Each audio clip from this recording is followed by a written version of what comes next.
Here's a place where all of us can be safe. Our stories of transformation can be safe, and all the things we want to research are safe here. This is Safe Space with Cheyenne. I'm really excited you're here, and I hope you stick around for a while, because I've got a lot to show you before I leave Earth. I love you guys.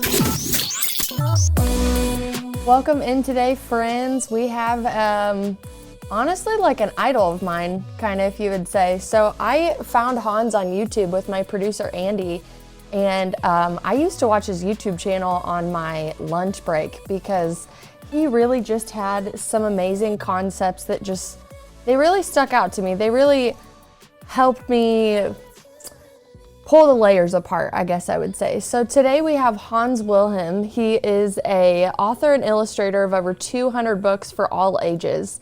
He also has a website that I highly recommend you check out. It's called lifeexplained.com, where he goes through and tells you about all of these life-affirming concepts to connect us with our own inner wisdom.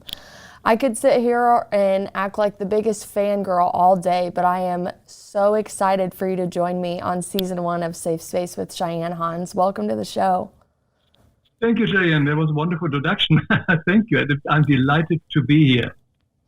I'm so happy to hear that. I'm not even kidding. Me and my producer used to watch your YouTube channel on our lunch breaks, and then we would go back to our desks and we'd have like piles of work to do. We were working at a radio station, and I would be like, hey, did you see his video on forgiveness?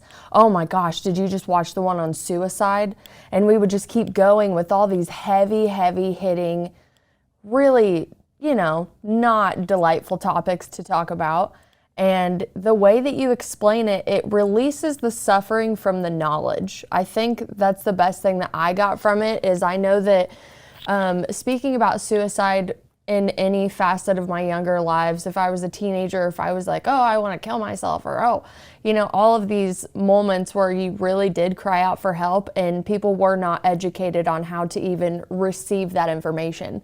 So the first thing that I got from your videos was, I'm not suffering learning from him, so I'm going to continue to learn from him. So Hans, how did you come up with doing the illustrations with all of the spiritual talks? Well, again, I've been studying spiritual path ever. I was a young person. I didn't believe what the churches were teaching us, and it was only later when I came across a material like Edgar Cayce when I realized that Christ actually was teaching reincarnation. And that is a very important element. Suddenly, the moment I understood this is a part of the true Christian teachings, suddenly everything makes sense. Why are people sick? Why are people happy? Why are poor? Etc. Suddenly, it makes sense. It's all related to previous lifetimes and our actions is sowing and reaping principle. So this made a lot of sense to me, and I followed it more and more through. And over the years, I've studied many wonderful teachers. And just only 10 years ago, I started to put this into short videos, which I illustrate, because I am an illustrator and writer of children's books mostly, also for all other ages. So I use my gift as an illustrator to show it and how the dots always connect. For me, it helps a lot. If I get some IKEA furniture to put together and have to read how to put it together, I wouldn't understand it. But if they make drawings that this part belongs to this part and this part, then I can do it and then I understand it. And I think other people are very similar, that once you see how everything connects, how karma works, how reincarnation works, and when you visually see it, then suddenly it becomes so much clearer. We can talk about reincarnation, we can talk karma and suicide and so on, but visually seeing how it all works out and how it all connects is a very different story. And they have become very popular over the years. As I said, these videos are totally free. This is not my main line. My main line is still writing and illustrating my books.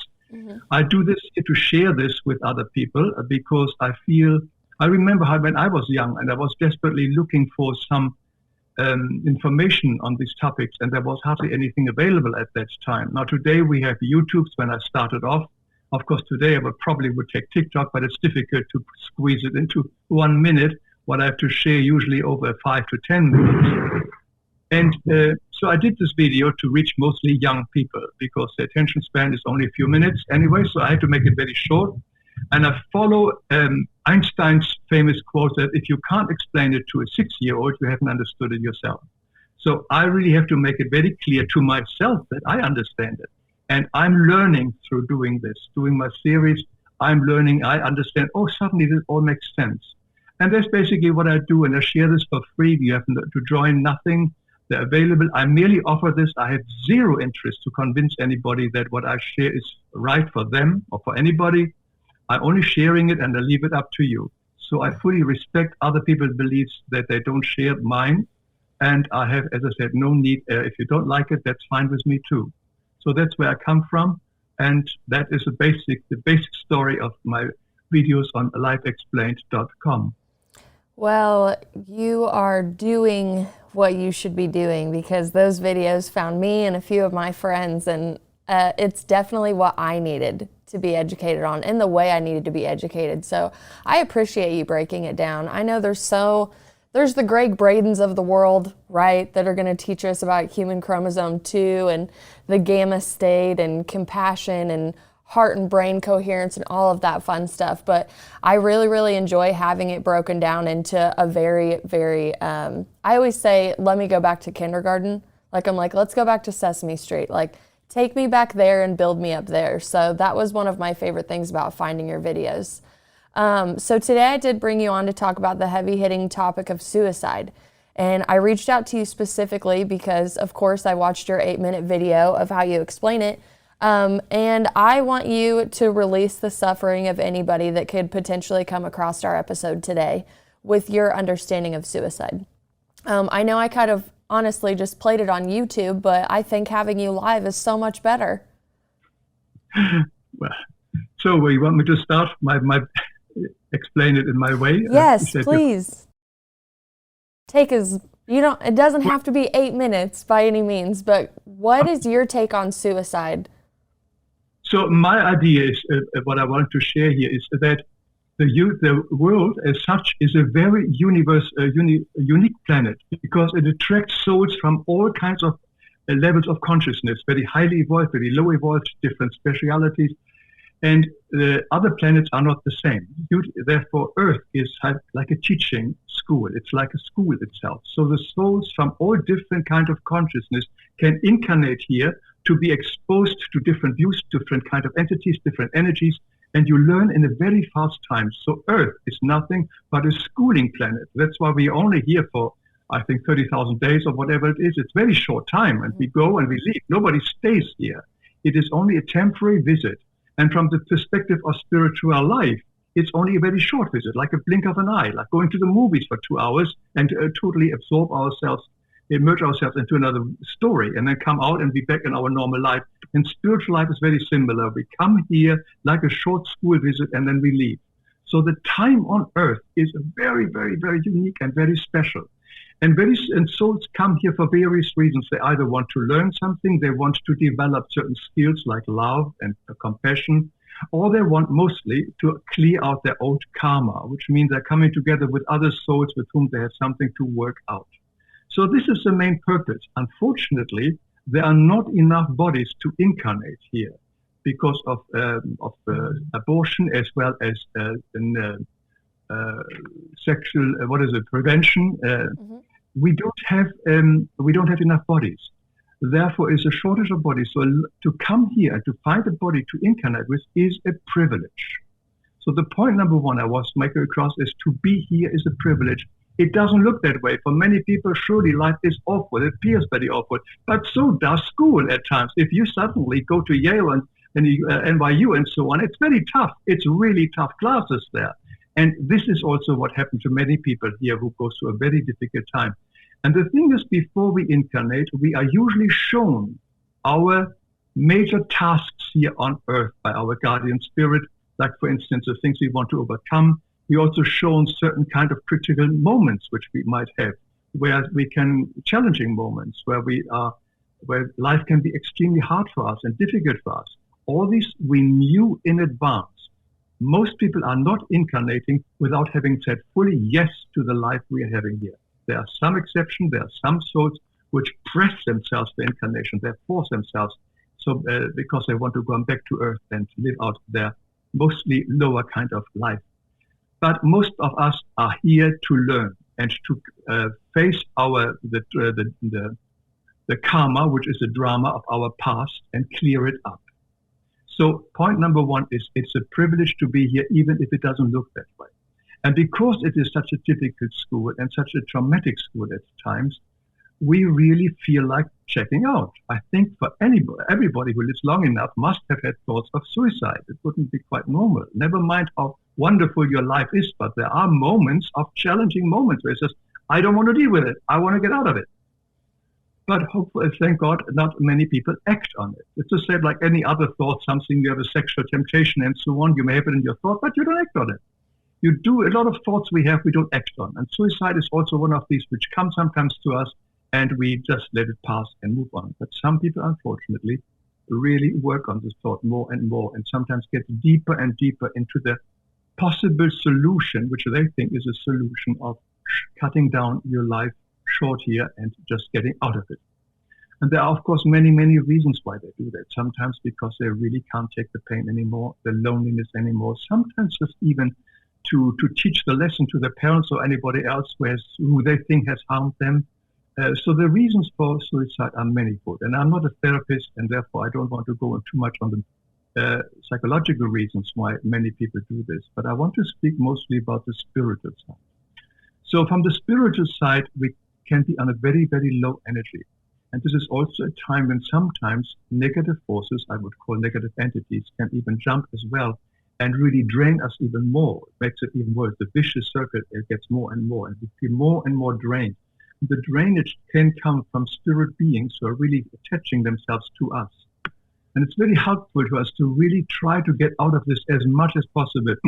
There are a lot of different ways how a therapist would probably help a client to get out of it. That's why I always recommend go either to the ER room, phone the suicide helpline if you're serious about it, or go to a therapist if you can. But something simple, something like this, really something ridiculous, but it does help physically, is exercise. Is making a very brisk walk, heavy breathing and so on, just to get out of this negative funk, because the energies are drained so low. And if we pump life is life force, breath into ourselves, it can bring us onto a much stronger level. So instead of sitting there, put up in our little bed or whatever and feeling sorry for ourselves, try to do the opposite. Very often we think we don't have the energy to do that. But we are never, ever alone. Nobody is here on this planet Earth alone. We always have divinity. We can call God. And never mind how you believe in God, what God is. I think it's within ourselves. The Bible says the kingdom is within us. So the whole kingdom is in us. We also have, if you are Christian, believe in Christ, the Christ energy, which is in the chakra, the force energy. And most of all, everybody has, irrespective of what you believe, is a guardian spirit. The guardian spirit is here for us not to make our life for us easy, but is here to warn us and to help us when we are in critical situation and can guide us. And I've found it over and over again, if you read the comments on my videos, particularly on the suicide and similar videos, they often stumble. I happen to stumble on your videos. This is a typical sentence which you only write because your guardian spirit led you to that. That's the only reason. There are no accidents in life. You stumble on these things because you were pushed onto it, and you to see that and to become aware of it. So we have the guardian spirit, and we can ask these energies, God, Christ, the guardian spirit, to give us strength. Not necessarily what we want to change in our life, like better parents, a better school, or whatever it is, but to give us strength for the next hour, for the next day, to give us strength to pull through and guide us and back to the light and back to calmness, back to the inner peace and back to a more happier kind of content life. They are there. They are the whole purpose. Divinity is love. And the highest form of love is service. So when we speak about God, when we speak about Christ, when we speak about guardian spirit, we are speaking of energy which is purely there to serve us. And that we can always claim, always ask for, and they will be there and they will guide us and they can continue us. So that is a rough outline how I would do this, but now you may have some question. We can be more specific in whatever you feel you like to go. Well, I'd like to point out something that you said in your suicide video from YouTube. And you were talking about how, before you have the soul contracts, right? So say you're supposed to be here for like 80 years. but you decide to commit suicide at 65. You said that the soul could potentially go into limbo. Would that be referencing the astral realm? Or like what? I guess like to pull apart where the soul goes, like what density or dimension does the soul go into to await the finale of the soul contract? Well, the soul contract, as you said, let's say we have agreed to 80 years and we cut it down by 65. So we still usually have got lessons to learn for the remaining 15 years. And usually that means, in the most cases, we have to come back to Earth in another lifetime because we have to fulfill the class. That is, of course, the unfortunate thing. People forget when they commit suicide that they have to finish their class and they have to come back and redo it. So I'm pleased we brought that up. Now, how we land up on the other side is very much dependent on the vibration, on the emotions, on the thought of the person who commits suicide. And when they do that, usually they are very down, but there are many, many reasons. They can be very upset, they can be very angry, they can be hopeless, whatever it is. But our main emotion, our main drive, our main feelings is what we are taking over. We leave the physical body behind. But the rest of us, our thoughts and thinking, perception and feelings, we take with us. That determines the like attracts like vibration. So if I am morose and sad, whatever it is, I will be attracted to that kind of environment. If I feel a little bit more relief and happy, whatever it is, and can see that and can, let's put it that way, if I am very remorseful after that, what I've done, because this is usually what happens, that we afterwards realize that we made a major mistake, and a true remorse can bring us into more lighter areas. So very often it is what happens to people who commit suicide. They have a tremendous guilt. Once they're on the side, they feel tremendously guilty. And they feel, I don't really deserve anything. In that guilt, when we feel guilty, we don't deserve anything. So that it's their own guilt which brings them sometimes into a limbo, which separates from the rest, and the guardian spirits can't really reach them because that guilt complex is so strong and so strong that it needs time to dissolve. Like there are a lot of souls, earthbound souls here, who are hanging around the graveyards because the preacher told them they have to wait till Judgment Day. So they cannot move on. They believe so strongly in these things.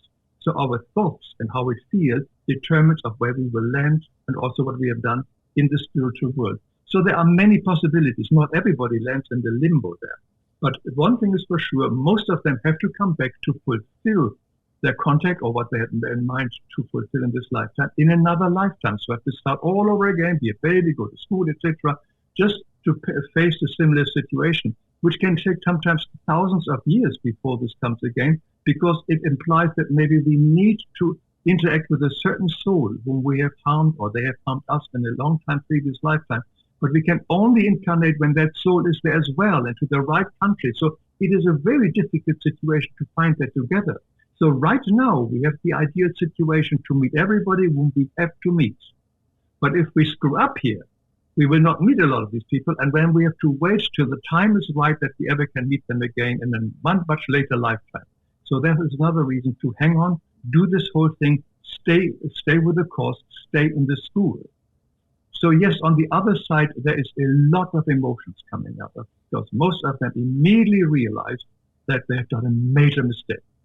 Because also what happens there on the other side, they see and feel the pain of the person they left behind, of all the family members, their loved one, and so on, whom they probably didn't care much about or they wanted to teach a lesson.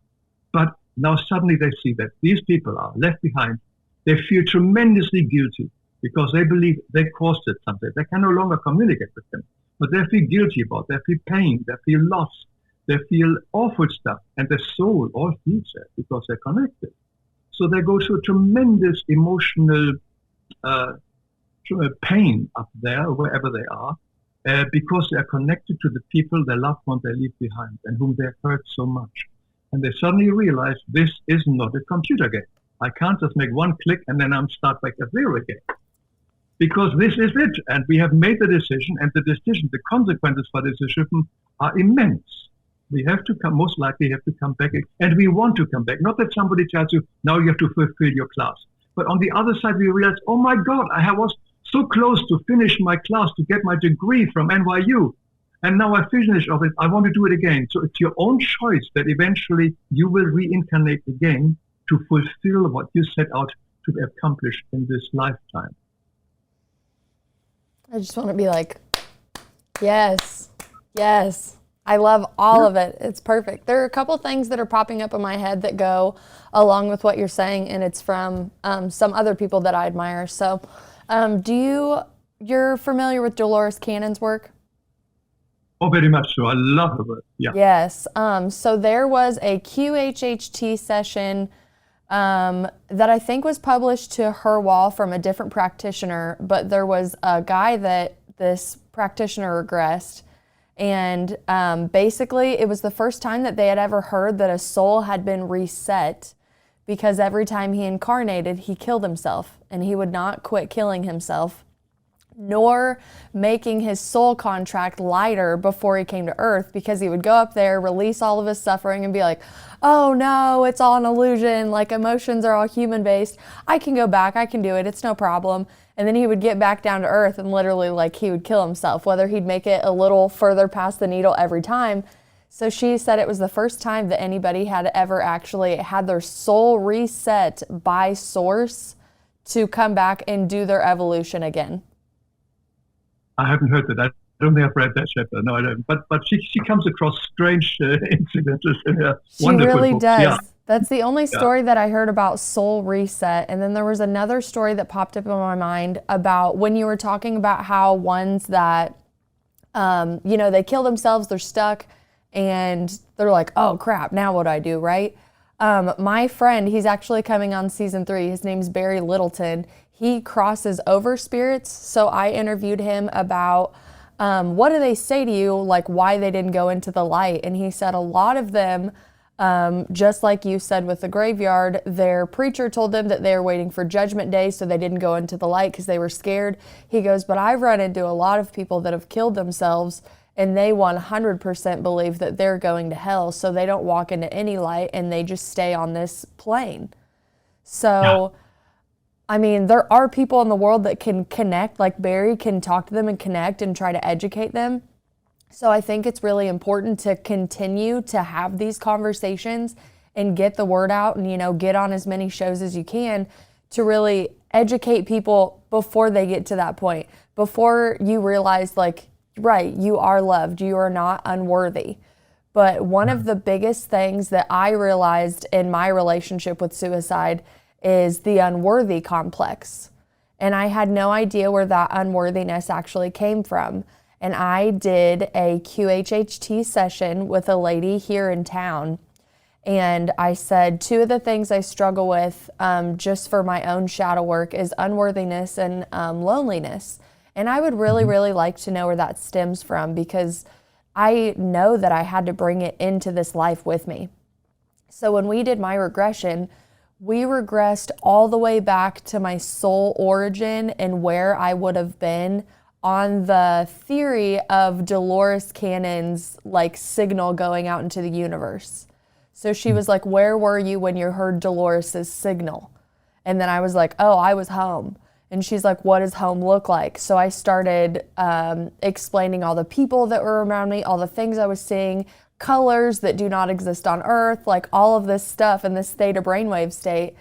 And I remember coming up from it. It wasn't a very deep regression, but I still remember coming up and feeling that release of suffering, of the unworthiness and the loneliness. And I was like, oh, it really is all tied into the soul and the consciousness. And wow, all of this is connected and all makes sense, kind of how you go back into. But one of my questions that keeps repeating in my head is how, through child's author and you, I guess, having your own soul questions when you were younger, I mean, how many years have you been researching all of this to come to the understandings that you have today? Well, the understanding of what I'm sharing so far, I've been had for a long time. I mean, it came very early because I think I started when I was 18. I did TM and personally realized I can change my life around by just going to meditation. I don't have to be so as upset or anxious or whatever it is. So the power of thought came very clearly. Then Edgar Casey, And that is now how many, about 60 some years ago, 65 years ago, whatever.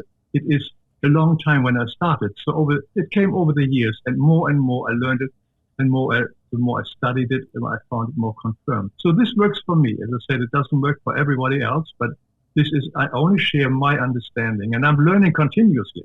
I don't have a gift of channeling. I have no way any spiritual kind of special gift. I just understand it because I wanted to know about it. And once I saw, and what I learned over time, the most important thing I learned here as well is God is ingenious simplicity. It is not complicated. All the things which I have on my video, which are the important things of life, why we are here, where we are going, are very simple, straightforward. There are no secrets.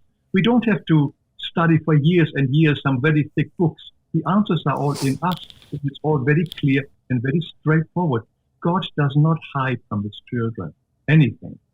So we can learn it all and we can grasp it all, and the answer is always love. It is sort of whatever we do, we are only here to love. That's the main reason. I mean, it's a very sort of sound way, but it is what it is. This is why we are here. We are here to learn to love again, because that is our original default setting. And we have learned, forgotten over the years, from incarnation to incarnation, we have done a lot of unloving stuff.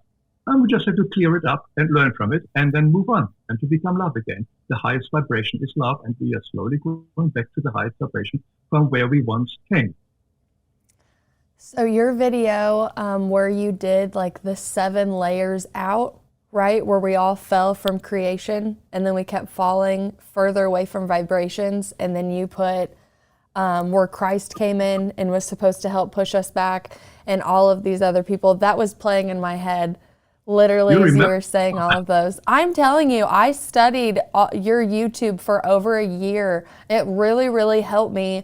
I mean, like, I love reading the thick books, don't get me wrong, but your short videos, direct and to the point, you're right. It's not hiding in some ancient text that you have to go find anywhere. It really is inside of you. And I know that on my short journey that I'm on learning all of this stuff, I still get hit with that constant thought of, oh yes, this is a good read, this is a good video, this is a good article, but man, it really is inside of me. I do need to sit down. Meditation has been one of the greatest things for my mind, so I love that you brought that up. And I love that all of your basis is love. I think like the end of the episode is like a compliment train for you now. But I did want to ask you a question. I pulled a line out of one of your videos, but it says comfort and evolution don't go together.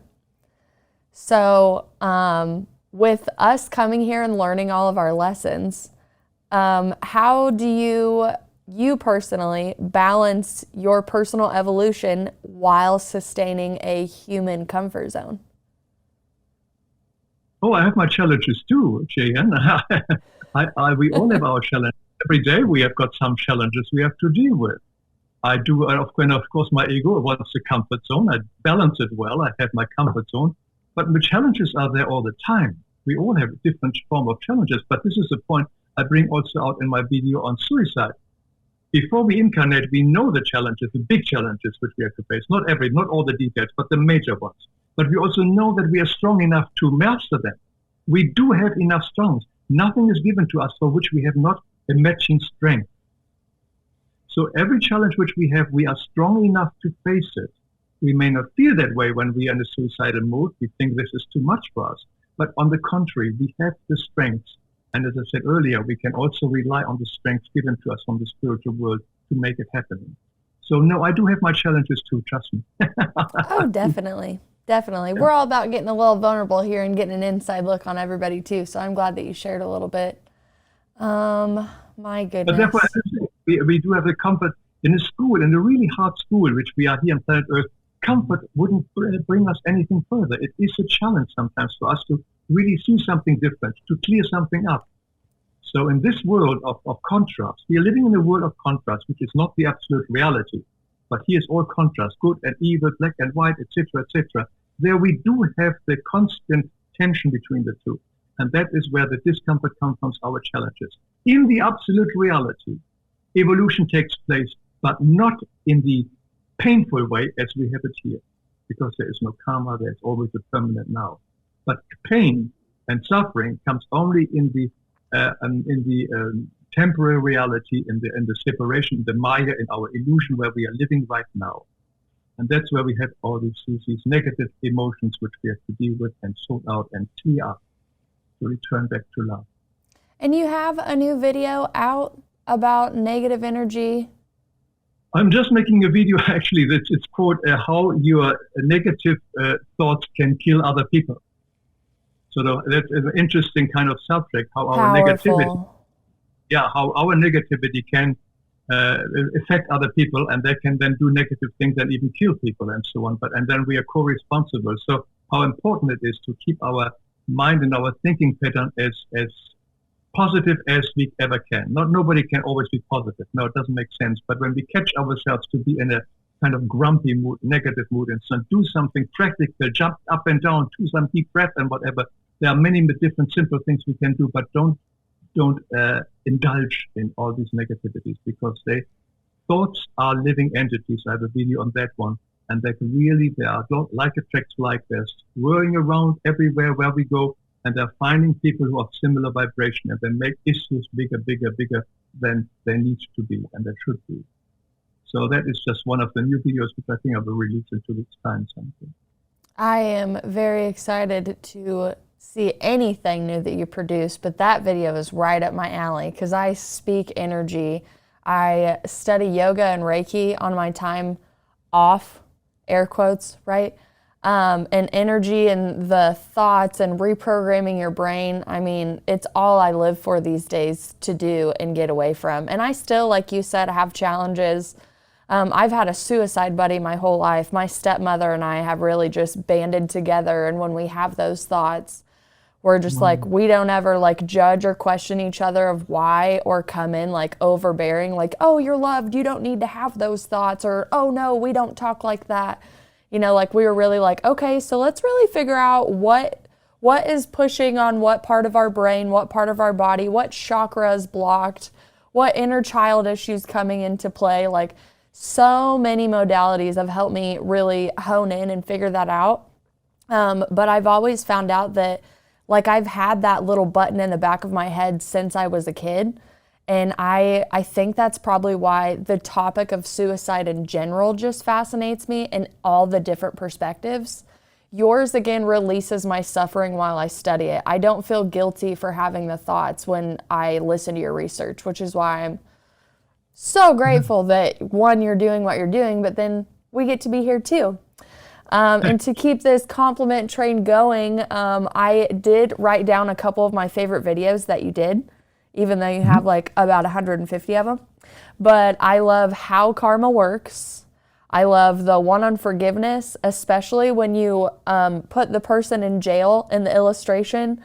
Oh man, I cut so many cords that day when I watched that video. I was like, oh, I refuse to guard these people. And again, studying energy, you understand that every word you speak, every interaction you have, you're tying a cord to somebody, especially those negative ones.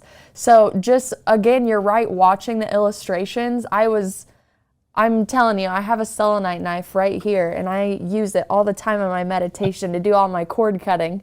And that day, I just felt like a massive amount of relief. So that video, for one, love the forgiveness one. I recommend it to everybody who is even like, oh, I got into a fight with my friend. I'm like, well, listen to Hans Wilhelm's video on forgiveness, and you will quit being mad today. I promise you. 5 facts about soulmates. Probably one of my favorite. And it's because it really tests my core beliefs that I too have been studying for about 11 years on the soulmate, twin flame, just soul concept topic.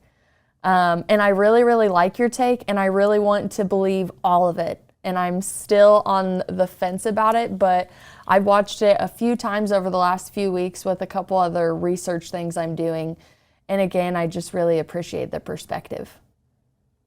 Thank you. All the kind words you have, I pass on to where I get it from. It all comes from up there. So I just only draw this stuff. So whatever you say, all the things I pass on to the source where it all comes from. Like your work as well, your energy comes from, and so on. So we just share the energy that is given to us hopefully that other people get touched by it and get a little bit more into the light. That's all that's needed, just to step out of it. Sometimes we just need one word, one smile, and sometimes to leave behind the negativity, the vibration. That's all which sometimes is necessary.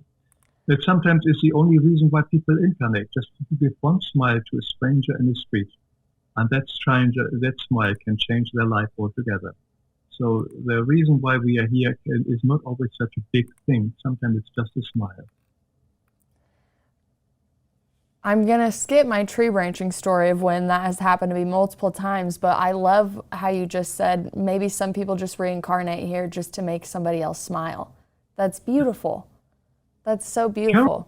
Carolyn Mice tells a wonderful story about a young girl and a teenager wanted to commit herself suicide, and she planned it for days. And one day from school, she walked home, and she was sure this afternoon I'm going this.